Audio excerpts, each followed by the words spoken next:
Hello and welcome to the very first GM's Notebook. Have a very gracious guest who agreed to help me out with this experiment.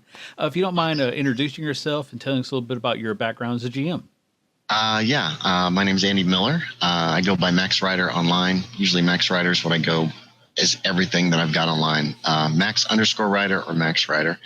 I started up with Dungeons and Dragons in 1979 at the age of 13, playing with the box with the dragon on the front, and played on and off until about 1991 when I started running campaigns almost continuously.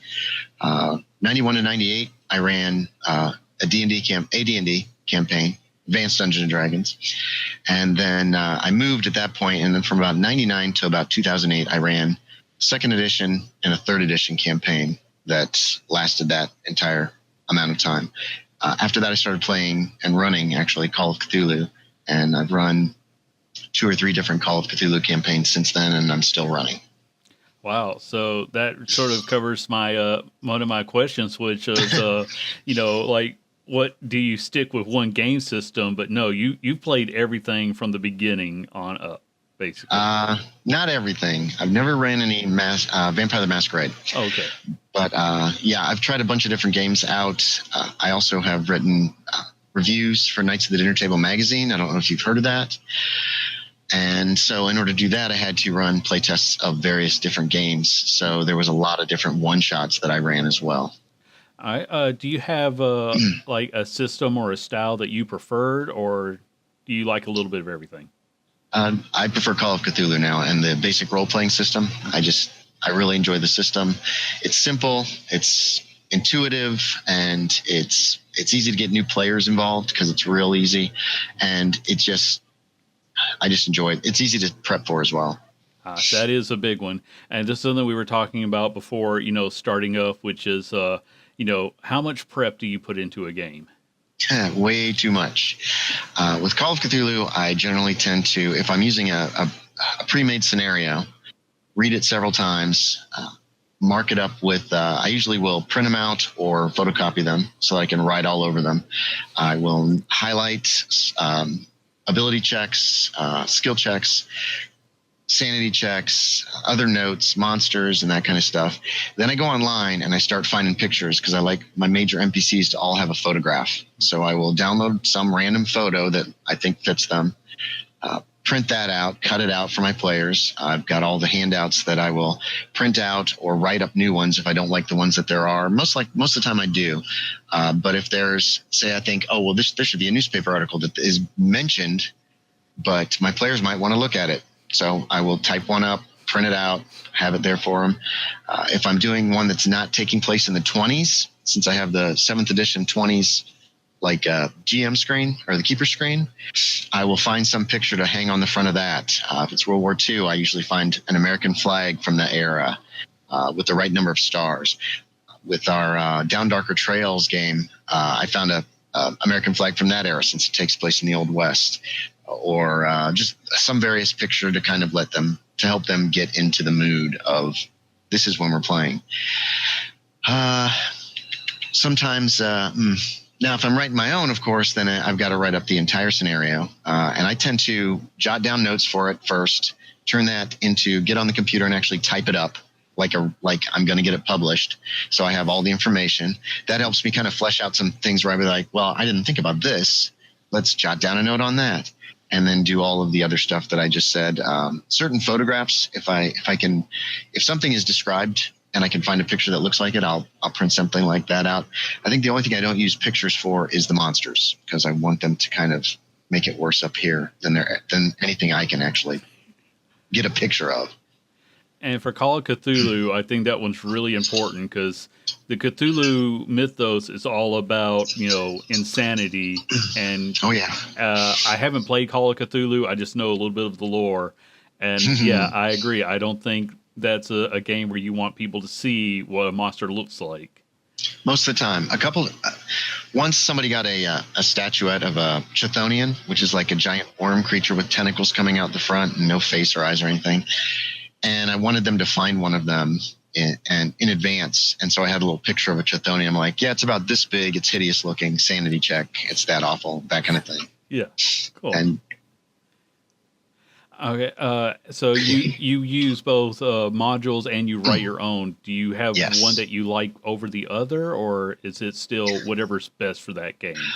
I prefer a pre-written scenario because it's a lot less work for me.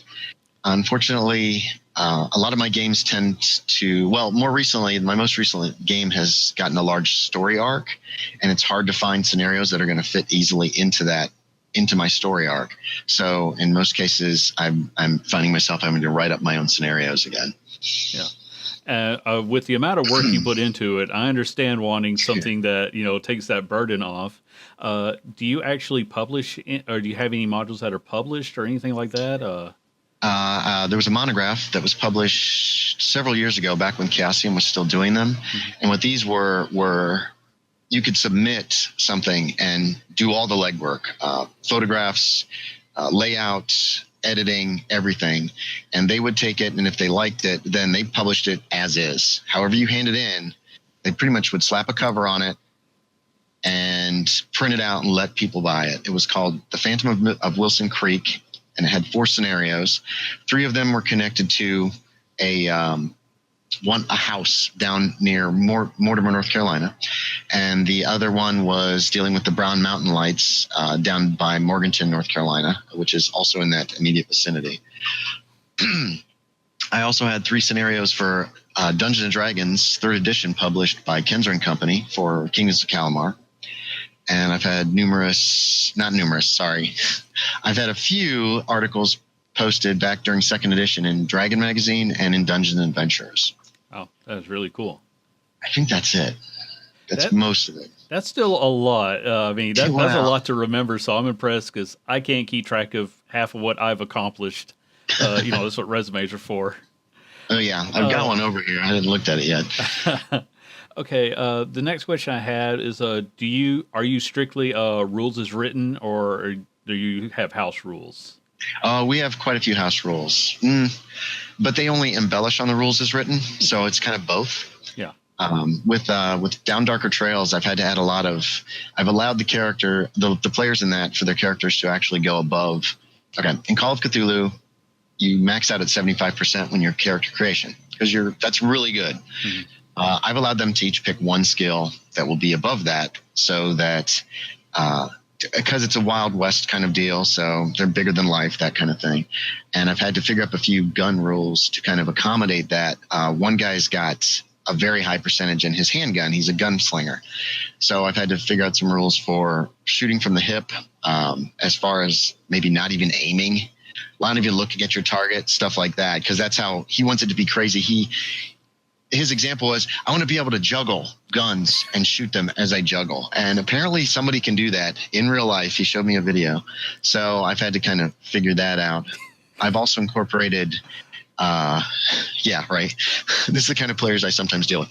I've also incorporated coins. I got a bunch of coins from one of my players. They're just little tiny. They're literally like the size of, I don't know how to do this. They're tiny. They're super tiny little coins, and I got 50 of them. And so I decided good role play and good role play, staying in character, that kind of thing. I would gift them with a coin that they could use at the table in order to increase one of their skill rolls by a percentage point. And they can mix and match, trade these things around if they want. And it has led to a few instances where they've done some kind of epic stuff when they rolled really well, and it's like, give me coins, I want this to be a critical, blah, blah, blah. And it's made for an interesting game, and I think it has promoted the role play in my game a little bit. Okay, I think I'm taking that coin token, trading rule. That's going to become mine now. Thank you for that. I do inspiration when my players do something really interesting, but I'm a new DM. I've been doing this for less than 6 months. Okay. So I'm very much. I warned all my players. Guys, I'm learning this as I go. Take it easy on me. They don't, by the way. Well, of course not. Are they new players, or are they? Most of them are experienced players, so they like to do a lot of role play. And one of the things I mentioned before, that my preparation was, I did a lot of preparation for the world. I've got a homebrew world because it was a one shot and everybody just wanted to keep playing, and then more people wanted to join. So I'm writing the world. Good job. Yeah, I'm writing the world history as we go, and it contradicts itself every now and then. So that's where a war breaks out. Records are lost, and I forgot where I was going with this, but it was something to do with. You're talking about coins and the yeah. So inspiration. I started out giving out inspiration. When they were doing really good role play, and preparation was the other part of it. Was see, this is my mindset, and this is why I'm such a bad GM. Is I lose track very easily. Preparation. I started creating stuff. I had what I thought was a great arch villain for them all to deal with, who was born from the one shot. Well, when you bring in new players, they don't care about the existing villain. They just want to go because, and then another player is slow rolling her backstory, so nobody knows why the advisor to the king is such a threat. And so they want to go dress shopping. And then they want to tell me, well, we want more action. I'm like, well, there could be action. You have to quit dress shopping. So I have so many notes and so many NPCs waiting for them to meet. And as soon as they quit shopping and go out and do stuff, it's crazy. And I'm talking over my own interview. I should stop that. No, you're doing. That's fine. That's putting me at ease as well. Yeah. I also keep a lot of notes. I keep lists of people they've met. Any name that they find, that goes on a list, and the date that they met them in game, and where they met the person, so I can hopefully bring them back later. I keep lists of any of the books they find in Call of Cthulhu. That can be very important. Magic items, I've always kept lists. And with Dungeons and Dragons, I used to write up every permanent magic item. I would write up a little history for it. What else? I can't remember what was on that. I had like 4 little items: the history, its powers, when the players found it, and where, and something else, and usually a little picture of it, so that. And it got to the point where, so when they would ask about an item, if they would start looking for bards to tell them what the histories of these items were. And the bard would be like, oh, this was made by Biniac the Sane, who was terrified of halflings and used to just burn down halfling villages all the time. And there was this other halfling who would constantly rob him to get revenge and that kind of stuff. And they just got a kick out of all that. They thought it was a lot of fun. Okay, that's something else I'm going to have to incorporate into mine, because I do love coming up with original items. One thing I steal from a lot of people, because I think that's what the greats do. I stole from if you've ever heard of the webcomic Goblins, yes. Done by my gosh, Goblins is amazing. I introduced the Shield of Wonder into my game recently. I don't remember what that one is. Wait, is that where it gets hit and it creates a magic, like a Wand of Wonder effect? And the thing is, you're evil. You were evil. I am. And it gets worse when I tell you this quick story. And then, because this is on a video, it was a one shot for the rogue, because she kept complaining she didn't get a large group. She's slow rolling her thing. She just kept saying, well, I want to have a chance to use my rogue skills because I can't fight in a big party. I'm like, well, learn how to fight and you can, but okay. We had a free night. I gave her a one shot. She was robbing a collector, a rich collector who was known for, just however he could get items, he did. So she's like, okay, well, what do I see in this room? Oh, well, there's a really nice shield with gems in it. Okay, I grabbed that. And then she's opening up a trap chest. But it's a magic trap. She knows about it, but she can't do anything about the magic. So, like, can I set up the shield to block me? I'm like, okay, your history is that you used to travel with a paladin. I'll give you a +1 if you want to use that shield right now, because I knew that an animated statue was going to hit her as soon as she opened the trap chest. So she was having a blast with this Shield of Wonder. It was creating tentacles that were fighting for her. Petals were raining down. And I was like, okay, at any point, I said, at any point, you can drop this shield. And I was like, no, this is fun. Next hit comes through. I roll it up. All of your possessions except for the shield vanish. And so she's buck naked with the shield. Yes. That led to her running away. But she was so happy with all her magic items. She had a cloak of the bat, and she loved it because she could fly at night. Now it's gone. We get to go back to that this Sunday, but Where? Where did it go? Yes, that's a good question. I should just say maybe I'll be nice and I'll say she finds it 20 feet away while running naked through the streets. Probably you not. Have her find somebody wearing all her stuff. Be like, look at all this cool crap I just found. Oh, I like that better. And then make him a thief too, of roughly her level, who doesn't want to deal with her and just runs away. Yeah. Turn it into a huge, long, freaking chase scene. Yes, that would be a lot of fun, and I might do that. There you go. But that's where I get some of my inspiration from. Is there any sources of inspiration for you? I steal from everywhere. The Down Darker Trails, I don't know if you're familiar with, is a Call of Cthulhu set in the American West. Our game is in 1875. I just started running it last spring. And in order to prepare for that, I was watching Briscoe County, The Adventures of Briscoe County Jr. I don't know if you've ever heard of that. It's a Bruce Campbell television show, lasted a season, and it's got a lot of science fiction and weirdness in it. So I've been pulling a lot from that. I also got the DVDs for Wild Wild West to try to watch those for inspiration, and a few horror films from the Wild West as well. I usually draw from anything that will interest me. I've been watching a lot of Babylon 5 now too, and I really want to somehow get some kind of an epic storyline going. I steal from every place, though. I pull from anything I can.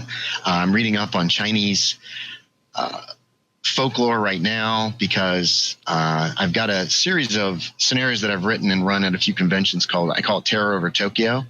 And it is the Doolittle raid in 1942, which was that bombing raid that the United States did on Japan right after, about 4 months after the Pearl Harbor raid. And I figured let me tell you this story real quick. There were 8 planes eight B-25 Mitchells that were rejected because there was some kind of complaint by each of their captains about it. Something was missing, something was wrong. So they were rejected. They didn't go on the raid. Well, in my world, they do go on board a second carrier, which I've named the Brandywine. And each one of these runs into something strange, either in Japan or China. I'm up to the 5th one, and I'm trying to do some research on Chinese folklore and ghost stories, especially because I want to get some Chinese ghosts involved. I've used the Jiangxi. Have you heard of them? The hopping vampires, the hopping zombies. Oh, yeah, I have trouble with pronunciation because I've only read it, but I love mythology and history. So I used those in one. I used some Cthulhu stuff in others. I'm constantly reading and trying to figure out how I can incorporate things into my game. Pretty much. Very cool. So I guess yes is the short answer, or everything. Yeah. Okay. Yeah. Well, that's not the fun answer. Telling people where you do it from. That's the fun answer, because I've already learned like 3 things just from this short conversation with you. So thank you. Now I also want to say, if you had any advice to anybody, or like if somebody were to come to you and say, "Hey, I'm getting ready to run my own game," what would be the first thing you would tell them? Oh, geez. First thing, let the dice fall where they may is kind of my main rule. If the dice tell me to kill a character, that character dies. If the dice tells me that character's just killed my uber powerful villain that was supposed to last an entire campaign, that dude dies. Mm-hmm. It'll take the campaign in a different direction than you were initially expecting it in a lot of cases. But if you start flubbing dice rolls, your players are going to pick up pretty quick. I picked up when GMs have done that for me. And I know a lot of people say it's okay for a GM to modify the dice rolls if it makes the game better. But then, so why can't the players modify the dice rules to make the game better too, as far as they see it? So that's my main piece of advice. It's led to some crazy stuff in my games, major villains who have just been shot in the head or blown up or whatever. And so I got to figure out somewhere to go from there. And or characters and characters' death. If character death is not a real threat, then people are going to just walk into combat and know that the GM's, he'll knock you out or maim you, but you'll be fine. You'll be fine. You know what I mean? Yes, I do. So that would be my main bit of advice. Just let the dice make the calls. Now, don't use the dice if you're, as a GM, should be making a call on something. A bad guy's decision shouldn't be like, let's see if he decides to kill you. No, that should be what would the bad guy do? Or what would your character do? I hate when players, I'm getting off topic, sorry. No. I hate when players use dice to make decisions. Yeah. Like, well, so what are you going to do? You're going to go left or right? I'm going to just roll dice and see. Or are you going to kill this guy or let him live? Let's make it random. It's like, no. That takes the responsibility off you as a player and says, oh, well, I just did it because the dice told me to.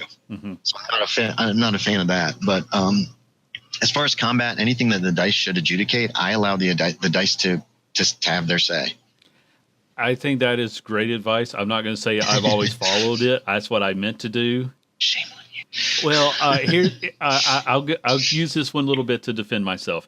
I Okay. let the players kill off an important bad guy, but that's because I had decided that their ultimate villain could bring her back because they left her head as a message. That gave the villain something to work with to restore her. And it also helped to show just how powerful their ultimate villain was. I wanted to put things into perspective for them. Okay. And there was one time when a player decided, I'm going to get captured by the guard so that I can escape and steal some valuable information. I gave them a chance to rescue him, but when that didn't work, I used divine intervention. But again, I did it for two reasons. One, I didn't want to kill the whole party because of one choice I didn't understand. And so that felt a little unfair to me. But two, I'm using it as a plot point. The gods are involved in this scenario, but gods can't. Very rarely will a god come down and smite a mortal. But giving them a vision and talking to them, that's within their realm of. That's within their rule set. No, I don't see that as fudging myself. Okay, well then, thank you. I feel so much better now. No. If it's part of the game, what I'm talking about fudging is literally combat rolls and all that kind of stuff. Yes, I'm not a fan of that. I mean, my first Call of Cthulhu game was a TPK. Yeah. My players were used to Dungeons and Dragons, and when they saw the main monster, one of them lost 19 points of sanity. He went crazy, got amnesia, didn't realize where he was, thought he was back at his frat house, went into the next room. Popped off his shoes, put on some slippers they had found in this bedroom, laid down in the bed and started reading while the others are like gunning down the monster, which was this giant mass of protoplasm. Another guy was a former police officer who was a security guard now at Miskatonic University. Once he had seen something in his real job, reported it, and they're like, yeah, right, you're done. So he pulls a gun and starts shooting. Okay, that makes sense. You're a guard. You were a cop. The other guy was a math professor. He also pulls a gun and starts shooting. That didn't make any sense to me, but they were used to Dungeons and Dragons, so it's, fight the monsters. The creature like enveloped them and then pushed itself into them is how it killed. So it like crushes you from within. So they did. Boom, they died pretty quick. And this was after they'd explored the entire house. So it wasn't like you walk in the house and boom, you die. Yeah. And then the frat guy, the thing started coming out of the fireplace, like tentacles and stuff towards him. He kept just slapping it away. He's like, stupid frat boys, get away from me, leave me alone. And eventually it killed him, but he played it out. And then with the next group, I had 3 brand new players, and their job was to find out what happened to the first group. So the TPK actually played into the campaign. I love that. That's a fantastic way to do it. And also let me play the same scenario a second time without having to worry about anything. Oh, that also makes your life a little bit easier. A lot easier, yes. Well, thank you so much for taking the time to talk with me today. You're welcome. And you mentioned that you had a couple of, like you're online. If you could tell us where that is again, and I'll put links in the description. Oh, sure. I have a Patreon. One thing that we didn't talk about, after every game session, I write down everything that happened as like a story. Print those out, keep those in binders. And lately I've had some friends encourage me to put them online. So there's a Patreon at patreon.com/MaxWriter, just one word. Okay. Where I'm publishing those role-playing journals. I am also on YouTube at MaxWriter, no underscore, youtube.com/MaxWriter. There are quite a few audios of my game sessions up. I'm not sure where that is exactly. It's if you find a link, you can send it to me, and I'll include that in the description. Okay, so that they're out there. They're kind of scattered around. I'm thinking about putting those up on my Patreon at some point. And I think that's it. I'm on Twitter. I think it's Max, just straight up Max Writer. It's got a little, I use the United Federation of Planets logo for a lot of my stuff online. That little, it almost looks like the United Nations, except there's a bunch of stars. It's very bright blue. And I think I'm probably blanking on something, but that seems like it's about it.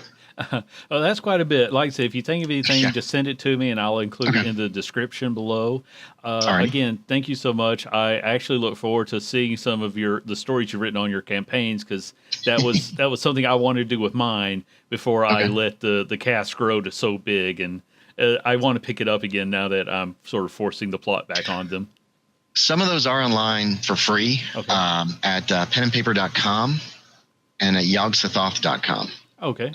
Some of the ones on Yog-Sothoth got damaged at some point, though, when they got a new server or something like that, and the older journal entries are pretty messed up, and a lot of them have the ends cut off the last few pages sometimes. So it kind of helps with the Cthulhu mythos, though. The records have been lost to time. Wait, what happened? Yeah, exactly.